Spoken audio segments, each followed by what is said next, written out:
तौसीफ खान, आपको लगता है कि टीएमसी को भारी नुकसान इसके बाद आने वाले चुनावों में पड़ सकता है? और आपको क्या ये भी लगता है कि ममता बनर्जी को खुलकर इस पर बोलना चाहिए, क्योंकि नंबर 2 की हैसियत वो रखते हैं पार्थ चटर्जी? आज इतने संगीन और इतने बड़े आरोप अगर लग रहे हैं सर, तो उनको सफाई नहीं देना चाहिए? सर, सवाल नहीं समझ में आ रहा है या आवाज नहीं आ रही आप तक?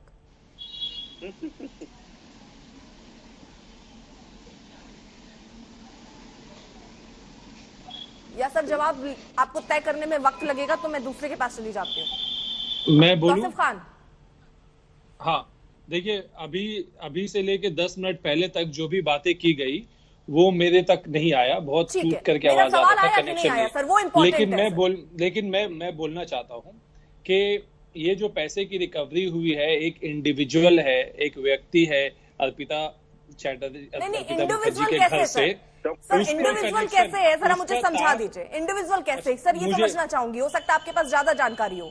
और ये भी बता दीजिएगा, जब जानकारी की बात आप कर रहे हैं तो क्या ये जानकारी थी आपको कितने पैसे हो सकते हैं? और एनवेलप सर पश्चिम बंगाल गवर्नमेंट के मिले हैं वहां पर स्टैंप लगे हुए?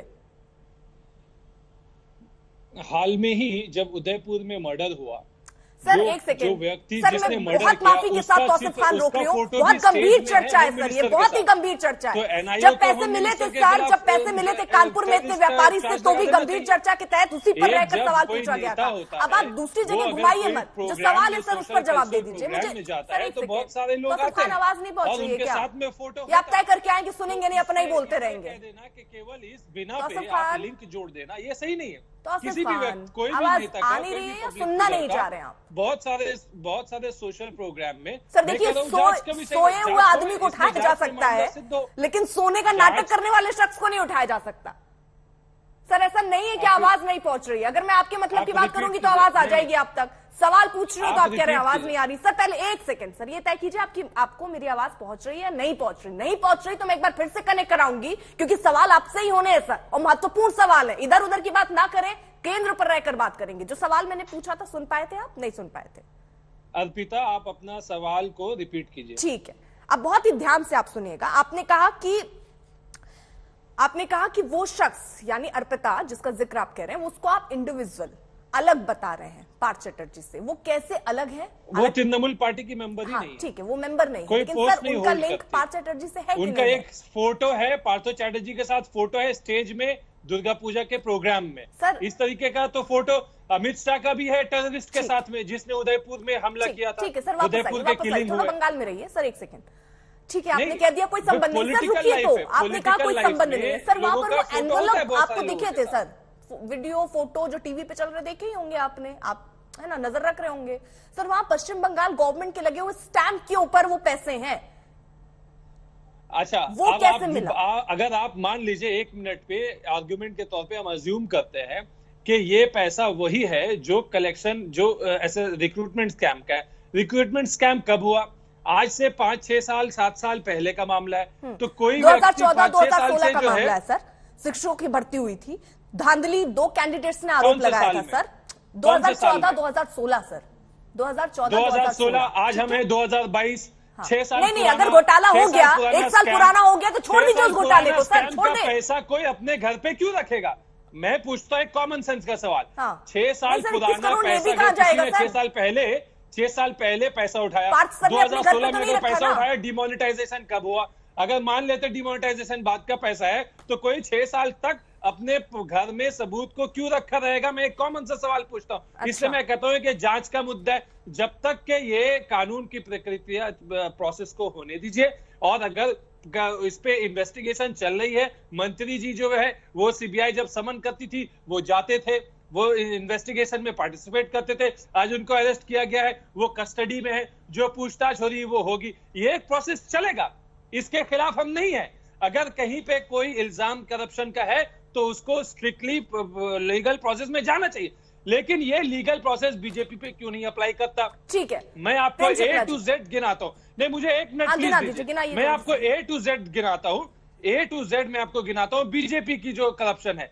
A से अदानी पावर स्कैम, B से बाल्को डिसइन्वेस्टमेंट, C से चिक्की स्कैम, D से दाल स्कैम जिसमें फडणवीस इन्वॉल्व है, earthquake relief scam, fisheries scam, GSP scam 20,000 crore का, हडको scam, Indigo refinery scam, Zudio scam, LK Advani का, केरला मेडिकल स्कैम 5.5 करोड़ का, ललित मोदी स्कैम 73 करोड़ का, मेट्रो रेलवे स्कैम 100 करोड़ का, nano plant scam, operation West End, PDS scam, query scam, Rafale scam, Srijan scam 1000 crore का, tender scam, UTI scam, Vyapam scam, weight measurement inspection scam, X-ray technician scam, Yeddyurappa scam और Z से Zubin Irani land scam. A to Z scam है। ये लीजिए प्रेम शुक्ला साहब, A to Z scam गिना दिए उन्होंने कहा उन पर क्या कार्रवाई हुई? बीजेपी अपने नेताओं पर तो कार्रवाई करती नहीं है, विपक्ष को डराने के लिए सिर्फ इनका इस्तेमाल करती सीबीआई और ईडी की। हालांकि इस केस में ऐसा नहीं है, कोर्ट के आदेश के बाद हुआ था। मैंने बहुत शांति से सुना है जी, अर्पिता जी, मैंने बहुत शांति से उनको सुना और अपेक्षा है कि ये लोग हुल्लड़ नहीं मचाएंगे, शांति सुनेंगे। काल्पनिक आरोपों की किस तरह से पतंग उड़ाई जाती है। रफाल स्कैम में सुप्रीम कोर्ट ने कहा कोई स्कैम नहीं, इसको गिना रही है। इसमें से एक भी स्कैम में एक भी इनके पास प्रमाण हो, इस देश की अदालतें खुली के चले जाए। यहाँ तो 21 करोड़ रुपए फिर इनको पीछे बोल रहे हैं। इनको चुप कराइए, इनको चुप कराइए। पहले सुनता रहा ना इनको शांति से। तो आपके पास आवाज नहीं पहुंचती, अभी आपको बराबर प्रेम शुक्ला की आवाज पहुंच रही है। रुकिए जरा सर, एक सेकंड, अपनी बारी में। आपका फॉल्ट है, यूनिट का फॉल्ट है। आप पता कीजिए क्यों कनेक्शन डिस्कनेक्ट हो रहा है। सर एक सेकंड, इनको शांत कराइए। अपनी अपनी बारी में बोलिए सर, अपनी अपनी बस। तौसीफ खान, समय निकल जाएगा। आपने पूछे ना इतने scam, A to Z scam, जवाब नहीं चाहिए आपको? रुकिए ना फिर। एक भी स्कैम जिन्होंने गिनाए, एक राय मात्र भी प्रमाण मैं इनको चुनौती देता हूं, किसी भी पब्लिक फोरम में, किसी भी जुडिशियल फोरम में ये लाकर दिखाएं, सिद्ध करके दिखाएं, मेरी चुनौती है। यहां तो 21 करोड़ रुपयों का कैश, सोना, सब कुछ बरामद हुआ है। उसके बाद भी इनकी बेशर्मी है। कह रहे हैं कि नोट 6 साल से कैसे कोई रख सकता है। यानी ईडी नोट लेके गई थी, 21 करोड़ रुपए आपके निगाह से प्रवर्तन निदेशालय ले गई थी और उसने वहां ले जाके अर्पिता मुखर्जी के घर पर प्लांट कर दिया। 20 मोबाइल भी लेकर गई थी, वो भी प्लांट कर दिया। सोना भी लेके गई थी, वो भी प्लांट कर दिया। अरे साहब, आपकी पूरी पार्टी भ्रष्टाचार में आकंठ डूबी हुई है। गरीबों को लूटो, उनके धन को खा जाओ, शिक्षकों की भर्ती में पैसा खा जाओ और उसके बाद आकर आप भ्रष्टाचारियों के समर्थन में यहां तर्क करते हैं। शर्म नहीं आती आपको जरा भी? आपकी ये बेशर्मी जो है ना, इस बेशर्मी से भ्रष्टाचार, ईमानदार लोग जो है भ्रष्टाचारियों के खिलाफ कार्रवाई ना करें। ठीक है, फिर भी चिल्लाने लगे। आपको क्यों घान कर रहे हैं खान साहब इस बहस को? ठीक है, तौसीफ खान साहब, आपने जो ये A to Z बता दिया था ना, A to Z चीजों पे आपके पास क्या आप कोई सबूत या आप कुछ ऐसा काउंटर कर पाएंगे कि देखिए ये चीज हमारे पास है, इस पर जवाब दीजिए। अब फिर से वो नाम मत गिनाने लगिएगा सर जरा, क्योंकि इसको तार्किक रखते ना आपके पास होंगे। आप अगर लेकर आए A to Z स्कैम के बारे में बता रहे हैं तो बताइए उनको। मैडम, तथ्य जो एविडेंस है, एविडेंस कलेक्शन करने का काम सेंट्रल एजेंसीज का है। जैसे आईटी है, सीबीआई है, ईडी है। अब ये सेंट्रल एजेंसीज अगर अपना अटेंशन इस A to Z स्कैम में आकर्षित करें तो बिल्कुल तथ्य निकल के चले आएंगे। और जहां तक येडियुरप्पा का क्या रेड डायरी वहां से रिकवरी नहीं हुआ था, आप कहिए।